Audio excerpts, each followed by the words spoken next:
In communist Vietnam, this is what happens to the boat people. Wearing prison uniforms, they face sentences of up to 12 years for trying to leave their country. In Hong Kong, the boat people are also behind bars. So far, they've had the chance to settle in the West. Now Britain is changing the rules. They're being sent back to Vietnam and told to trust the communists. Being a Vietnamese, and we have grown up and experienced communists in some way, I never believed in what they said. And I think many refugees who have been spent years with the communists, they're even more afraid than myself. Christmas 1988 in the South China Sea.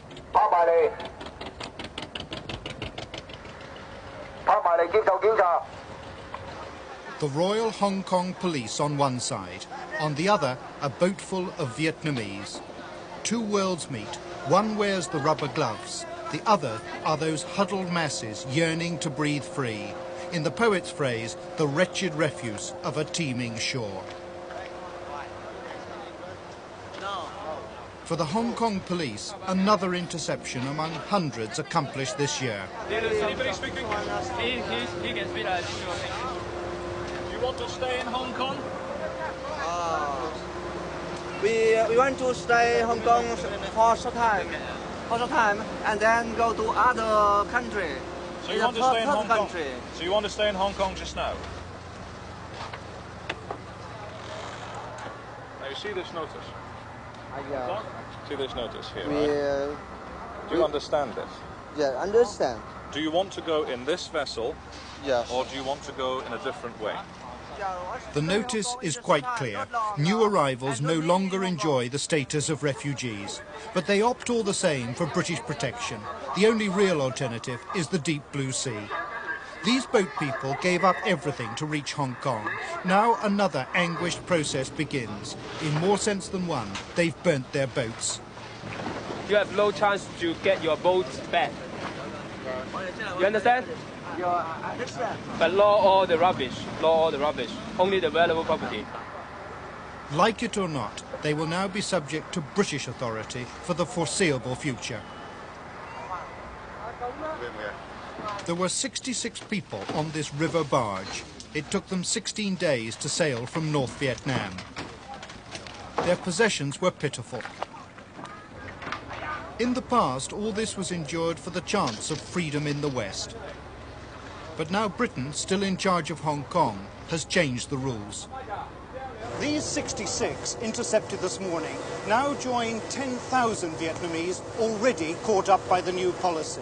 They face literally years of detention while their cases are processed, and the vast majority face a compulsory return to the country they've just fled. Britain's policy shift towards the boat people results from a tidal wave of arrivals during 1988. Hong Kong took over 100,000 boat people in a decade, but Western countries have been increasingly slow to offer them permanent homes. We take 20 a month. Then this year alone, 17,000 more arrived here. Hong Kong, as you know, is a very densely populated place, small place, with already a problem of illegal immigrants from China, which we have to send back immediately. No question asked, just send back, repatriation immediately. But on the other hand, we are opening our doors for the Vietnamese refugees, and we don't know how many more will come. So we are really forced into a situation that we have to change the policy. And yet, we don't want to push them off to sea. So the only viable option is to implement this new policy whereby they would not get refugee status automatically on arrival. Britain's new policy signals the failure of the old. In an industrial town in Hong Kong's new territories, a factory building like scores of others. It used to make electric fans. It now houses 3,000 refugees. These were part of the overflow arrangements adopted by a desperate Hong Kong government earlier this year. Conditions here have been condemned by the United Nations as unfit for human habitation. Most of the refugees, including young children, never leave the factory. They have no direct sunlight and health problems are severe. The factory refugees have until recently been rigorously confined to the camp, a policy aimed at deterring fresh arrivals. And yet, in Hong Kong's refugee world, these are supposed to be the lucky ones. All arrive before the government's new deadline of June 16th, and so qualify, if anyone will have them, for settlement abroad. Sister Christine Mi Han of the Good Shepherd Order is herself Vietnamese. She's worked closely with the refugees for years. She's troubled by many aspects of British policy, but mostly by the new decision to send the boat people back. It is for me, as a Vietnamese, it is very painful and very tough. We rather see that the government here said that we don't accept any more refugees. You look for some other places. And we willing to die in the sea than just to come here and be locked up and wait for repatriation. Because for us, we're scared of the government in Vietnam.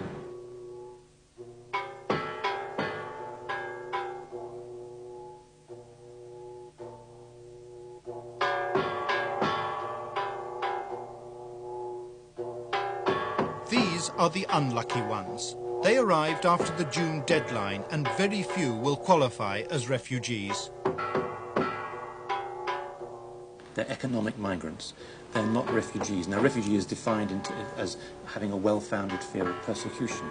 And most of these people don't have that. The screening will demonstrate that one way or the other, but our impression is that most people don't have that well-founded fear of persecution. They're simply in search of a better life. There's no harm in that, and I understand that.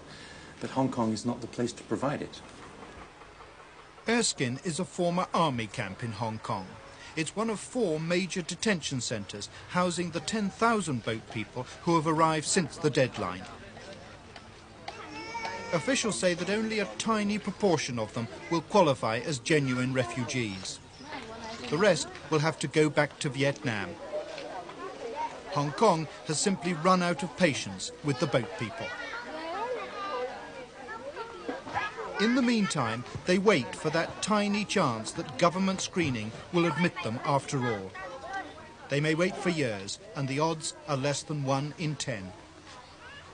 We have nothing to do, we can't go anywhere, we don't have a job and we can't earn money. And we must worry about the future. But the truth, Nang, is that most of the people here will be repatriated to Vietnam. That is the truth, isn't it? Yes, if the Hong Kong government say at this moment, but most of her hope they will change their policy. There is frankly no prospect of the British changing their policy. The question is how rigorously will they implement it? Are we really intending to send the boat people back by force? We're not talking about compulsion at this stage at all. All we're saying is that they are being presented with the reality of the choices, that only the genuine refugees, a handful, can have the prospect of going on to the rest of the world. The rest of them will be detained in those camps in Hong Kong because there's no alternative prospect, but under constant encouragement to return to their own country. We had to change the whole balance of the policy that way, otherwise we should have had tens of thousands of people flowing into Hong Kong in the expectation that the rest of the world was going to take them. We had to make it very clear that that was a future that could not and did not exist. Do you ever reach a stage where you might actually have to compel people to go back? We're a very long way away from answering that question in that way. What we're saying is Hong Kong, the most crowded place in the world, can't deal with Vietnamese boat people who are not refugees any differently from the way in which every other country deals with people who are seeking unlawfully to emigrate to another country. This is Hong Kong's prison island of Hai Ling Chau, with the largest concentration of new boat people. This is where they're taken for vetting. It's a truism that justice delayed is justice denied. The government itself has said that it may take up to 4 years or even longer to get through the people who are already here, the 9,000 or so who've arrived since this screening policy was introduced in June. Now, to have people waiting for 4 or more years without trial for a decision on their fate, some might say is a very fundamental injustice anyway. The Hong Kong government has started broadcasting in Vietnamese direct to Vietnam. The objective is to publicise the new policy and help staunch the flow of boat people. British deterrence is endorsed in Vietnam itself. Như vậy, tất cả số người này đều phải qua đợt thẩm tra phân loại. Và rồi đây, tất cả những người đó không phù hợp với tiêu chuẩn người tị nạn do Liên Hợp Quốc quy định.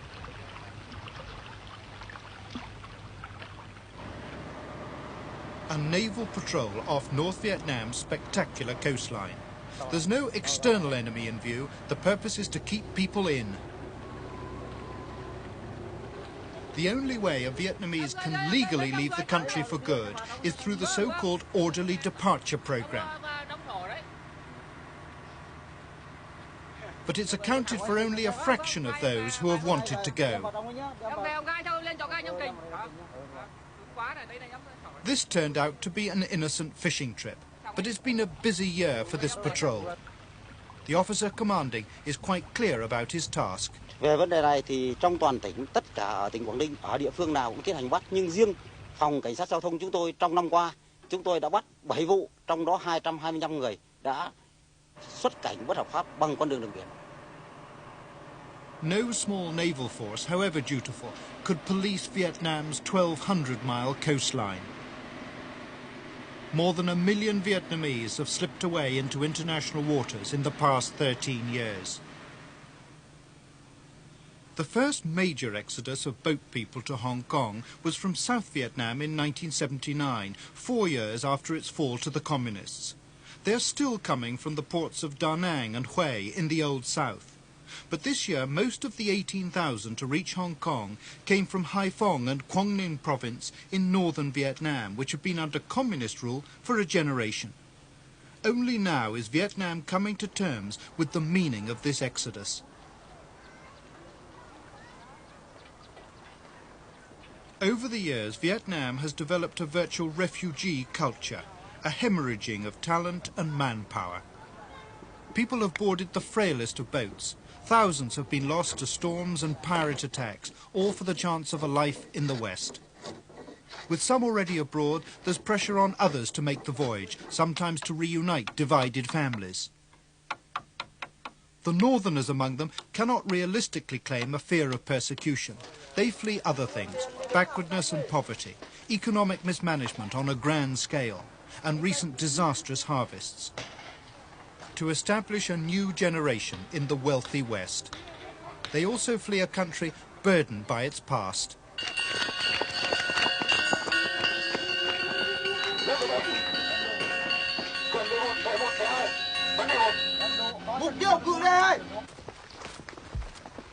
At times, Vietnam seems to be fighting its last war.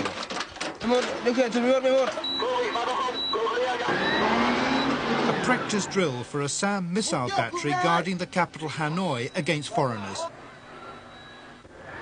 Vietnam supports one of the world's largest standing armies, swallowing half the nation's income. And yet the impact of war is still remarkably real.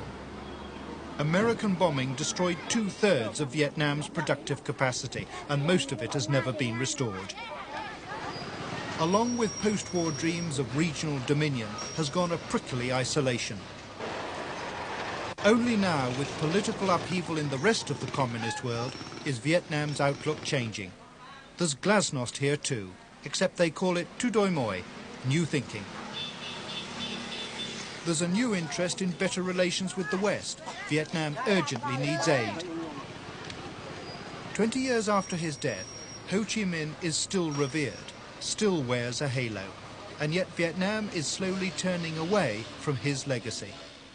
By any yardstick, Vietnamese communism, symbolized in the mausoleum of its founding father Ho Chi Minh, has been one of the most potent political forces of our time.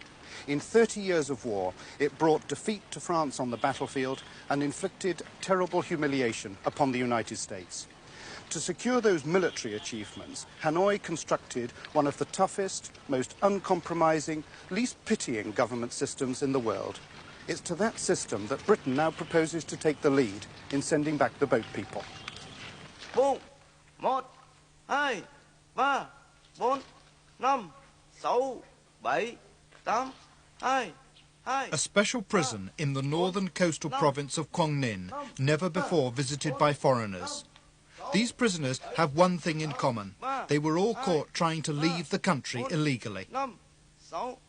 These are the boat people who failed to get away. Under Vietnamese law, they have committed a serious offence. It was communist Vietnam that taught the world about re-education in the years after its military victory over the South.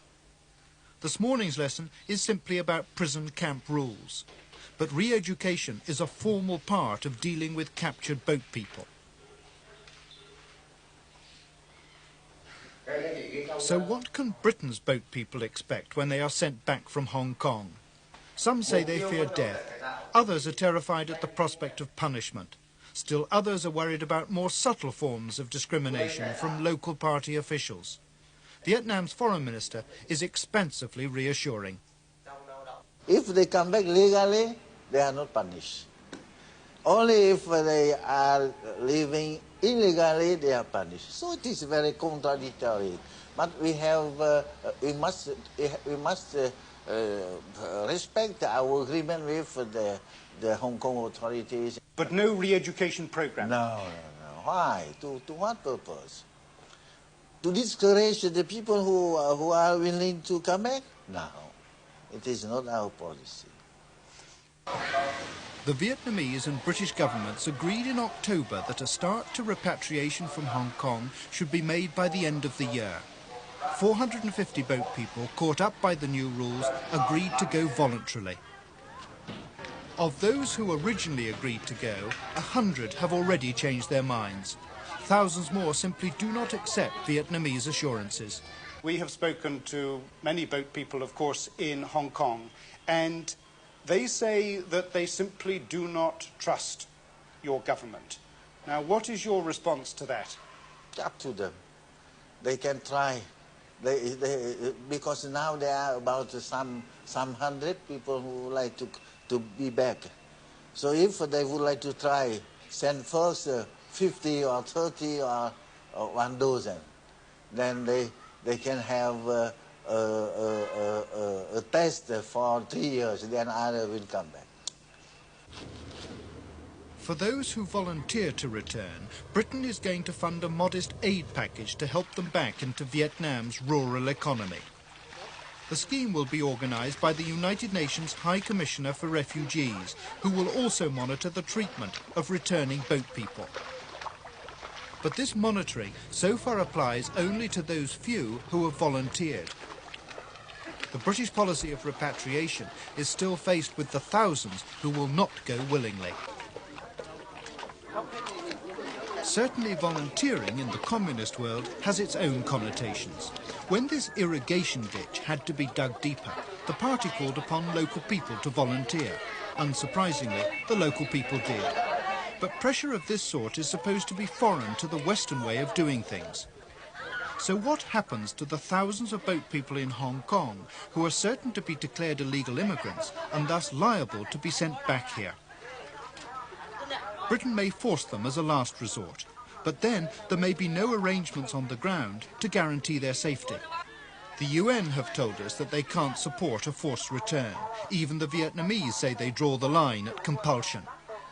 It is not under the agreement between Vietnam and the Hong Kong authorities in London, you know. Are you saying, Minister, that Vietnam only accepts those who volunteer to return? Yes, this is agreed. That you... Agreed between Vietnam and Hong Kong authorities in London. You know? That you will not be accepting those who do not volunteer, those who are declared to be illegal immigrants who may be compulsorily repatriated. Can you force them to be back? Nobody. It is against the human rights, you know. On Britain's part, it's hoped that conditions in Vietnam itself might help resolve the political problem of what to do with the boat people. The government seems prepared to wait, calculating that they may recognise the inevitable and agree to return voluntarily. Changes here could give greater weight to Vietnamese assurances. Communist Vietnam is itself changing, just as communism has learnt the folly of its ways in other countries. So in Vietnam itself you find people saying, look, we realise that our policies are folly. We're seeking advice from the rest of the world as to how to change our economic policies. We're giving you assurances as to how these people will be treated on their return, and those assurances are being monitored by the UNHCR. It seems to me to be the only humane choice to offer these people who have in vain set off across the sea to Hong Kong. Back in Hong Kong's Erskine camp, the evening meal has been called. In the next few weeks, the first volunteers will return to Vietnam. For the rest, the day of reckoning gets nearer. Indefinite detention or repatriation. The ugliness of the choice could, it's feared, prompt an ugly reaction. We're going to be screening out a high percentage of these people, even after the objection process. The effect of that will be to deny them the one spark of hope that they've had.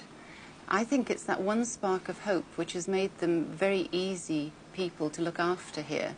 The camps have been very well run. There's been very little disorder. If you now have thousands of people with absolutely no hope except of going back to a country that they risk their lives to leave, I really wonder how Hong Kong is going to maintain order in the camps.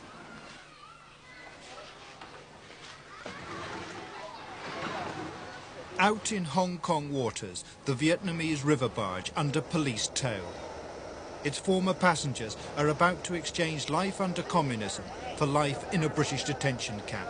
Their new world will be a confined one. Their brightest lights this Christmas will be searchlights.